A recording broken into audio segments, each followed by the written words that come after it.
Assalamu alaikum. I am Adiba Ramzan, speech and language pathologist and Well-Being Rehabilitation Center. आज के awareness session में हमारे साथ हैं Saeeda Kiran Farman, senior speech and language pathologist. अस्सलाम वालेकुम। अच्छा, हमारे पास पेरेंट्स ने कुछ क्वेश्चंस अपनी क्यूरीज दी हैं, जिनकी क्यूरीज को सॉल्व करने के लिए आपको आंसर करने पड़ेंगे। हम आपसे कुछ क्वेश्चंस पूछेंगे, अपनी नॉलेज हमारे साथ शेयर करें ताकि जितने भी उनके प्रॉब्लम्स हैं उनको ओवरकम करने में उनको हेल्प मिल सके। सबसे पहले हमारा आपसे क्वेश्चन है कि अर्ली इंटरवेंशन की इम्पोर्टेंस आपके अकॉर्डिंग क्या है? ऐसे कौन से रेड फ्लैग्स हैं जो पेरेंट्स को अपने नोटिस में रखने चाहिए कि बच्चे में आपकी चीज़ नहीं आ रही है, वो आई कॉन्टेक्ट नहीं दे रहे, इस तरह की बहुत सारी होती हैं चीज़ें कि आँख में देख के आपसे बात नहीं कर रहे। तो आपके अकॉर्डिंग ऐसे कौन से रेड फ्लैग्स हैं जो पेरेंट्स नोटिस में रखें और किस एज से जो है वो स्पीच थेरेपी सेशंस पेरेंट्स को चाहिए कि वो स्टार्ट करें? जैसे कि आपने अर्ली इंटरवेंशन की बात की, अर्ली इंटरवेंशन जितना जल्दी हम ट्रीटमेंट और थेरेपी की तरफ मूव करेंगे उतनी ज़्यादा अच्छी आउटकम्स आएंगे हमारे पास। और रेड फ्लैग्स की जहाँ तक बात की जाए, अगर आपका बच्चा जो है वो 2.5 मंथ की उम्र में है, कोई स्टार्ट नहीं करता, या at the age of 6 month babbling नहीं स्टार्ट करता, और सिमिलरली 8 to 9 मंथ्स में अगर वो मोटर लिमिटेशन है, लाइक क्लैप नहीं करता, वेव नहीं करता, 9 to 12 मंथ्स में अगर वो सर्टन चीज़ों को पॉइंट नहीं कर रहा, वेविंग नहीं कर रहा, इट्स मीन्स कि आपका बच्चे जो माइलस्टोन स्पीच माइलस्टोन वो डिलेड है।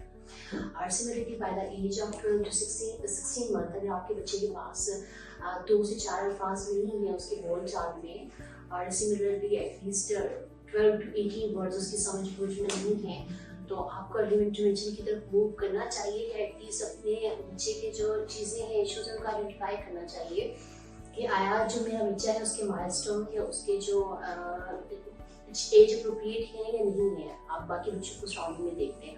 और सिमिलरली अगर आप 18 मंथ्स में बच्चा 2 वर्ड फ्रेज में नहीं है, by the age of 2 years 2 word phrases नहीं बोलता हर तरह की जेनरिक वे में, तो इस मीन्स कि आपका बच्चा डिलेड स्पीच माइलस्टोन के साथ है, स्पीच लैंग्वेज के साथ है, आपको अर्ली इंटरवेंशन की तरफ मूव करना चाहिए। मेरा आपसे अगला क्वेश्चन ये है कि जैसे बहुत सारे थेरेपिस्ट हैं, प्रोफेशनल्स हैं हमारे, वो भी और पेरेंट्स को भी इस तरह समझ नहीं होता है ज़्यादा, तो आपके अकॉर्डिंग स्पीच में और लैंग्वेज में क्या डिफरेंस है? हम किस तरह से इन दोनों कैटेगरीज को डिफरेंशिएट कर सकते हैं? बिल्कुल, जैसे कि स्पीच की अगर पहले बात की जाए तो स्पीच जो है एक बेसिकली फिजिकल एक्ट है साउंड्स को प्रोड्यूस करने का, जिसमें जो हमारे आर्टिकुलेटरी ऑर्गन्स होते हैं उनकी कोऑर्डिनेशन के साथ स्पीच साउंड प्रोड्यूस होते हैं, जैसे कि हमारी लिप्स हैं, हमारी टंग, टीथ हो गए। और स्पीच डिसऑर्डर्स में लाइक आर्टिकुलेशन है, स्टैमरिंग है, क्लटरिंग है, वॉइस है। और लैंग्वेज में बेसिकली समझ बूझ और हमारे जो रूल्स और साइंस एंड सिम्बल्स यूज़ होते हैं जो कि हम अपना मीनिंग कन्वे करने के लिए इस्तेमाल करते हैं। जो हमारा आखिरी क्वेश्चन है आपसे, वो पेरेंट्स का बहुत ज़्यादा पूछा जाने वाला सवाल है।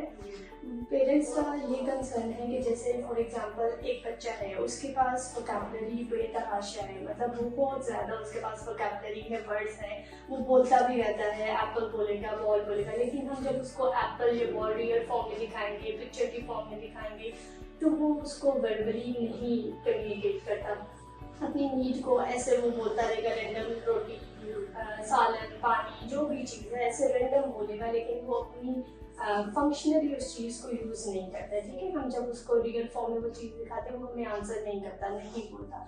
तो क्या ऐसे बच्चे को भी स्पीच थेरेपी की ज़रूरत होती है या नहीं होती है? क्योंकि बच्चे के पास वोकैबुलरी तो है, तो आप क्या कहते हैं, आपके अकॉर्डिंग इस सिचुएशन में पेरेंट्स को क्या करना चाहिए? जी बिल्कुल, ऐसे बच्चों को भी स्पीच सर्विसेज रिक्वायर्ड होती हैं, क्योंकि जैसा कि आपने कहा कि उनके पास वोकैबुलरी तो है। ड्यूरिंग असेसमेंट हम पेरेंट्स से हिस्ट्री लेते हुए पूछते हैं कि आया जो आपके बच्चे के पास वोकैबुलरी है वो स्क्रीन टाइम से लर्न की है, अपने सिबलिंग से की है, या आपने उसको सिखाई है? तो मोस्टली पेरेंट्स का जो है जवाब यही होता है कि इसने स्क्रीन से सीखी है। तो हम इनको कहते हैं कि वो एक ऑब्जेक्ट फॉर्मिंग थी, ह्यूमन इंटरेक्शन नहीं थी, और बच्चे ने जो चीज़ स्क्रीन के थ्रू लर्न किया है उसको रियल इन्वायरमेंट में, उसको प्रैक्टिकल वे में जनरलाइज और यूज़ करना नहीं आता, तो वो तो उसकी नॉन फंक्शनल वोकैबुलरी है। बीइंग अ स्पीच थेरेपिस्ट में हम पेरेंट्स को कॉन्सेप्ट करते हैं कि बेशक आपके बच्चे के पास एडवांस लेवल की वोकैबुलरी पूरा हो, लेकिन जब आपको बच्चा सामने देख कर मामा नहीं पुकारता, या उसकी नीड है कि उसको पानी चाहिए, पानी मतलब कि पानी आपको एक्सप्रेस नहीं करता, नीड नहीं फुलफिल कर पा रहा, तो इस तरह के स्टाइल पर हम बेसिक लेवल से बच्चे को स्टार्ट करते हैं। बेसिक जो उसके पास वोकैबुलरी है, स्किल है, उसको ऑन कमांड लाने के लिए, उसकी फ्रिक्वेंसी इंप्रूव लाने के लिए काम करते हैं और उसके अकॉर्डिंग पेरेंट्स को ट्रेनिंग और स्ट्रेटजीज और बच्चे को थेरेपी प्रोवाइड करते हैं। बहुत बहुत शुक्रिया किरण आपका कीमती वक्त हमें देने के लिए। मुझे उम्मीद है कि पेरेंट्स के जितने भी क्वेश्चन थे, क्यूरीज थी जो हमने आज डिस्कस किए हैं, उनको इसके आंसर मिलते होंगे और वो इन स्ट्रेटजीज़ को ज़रूर इम्प्लीमेंट करेंगे। और भी आपके अगर कोई भी क्वेश्चंस हैं जो क्यूरीज हैं, आप हमें ज़रूर फीडबैक दीजिएगा, सजेशन दीजिएगा। हम और सेशंस कंडक्ट करेंगे सईदा किरण से, हम उनसे रिलेटेड और क्वेश्चंस पूछेंगे, आपकी क्यूरीज को सॉल्व करने की कोशिश करेंगे। बहुत बहुत शुक्रिया एंड अल्लाह हाफिज़।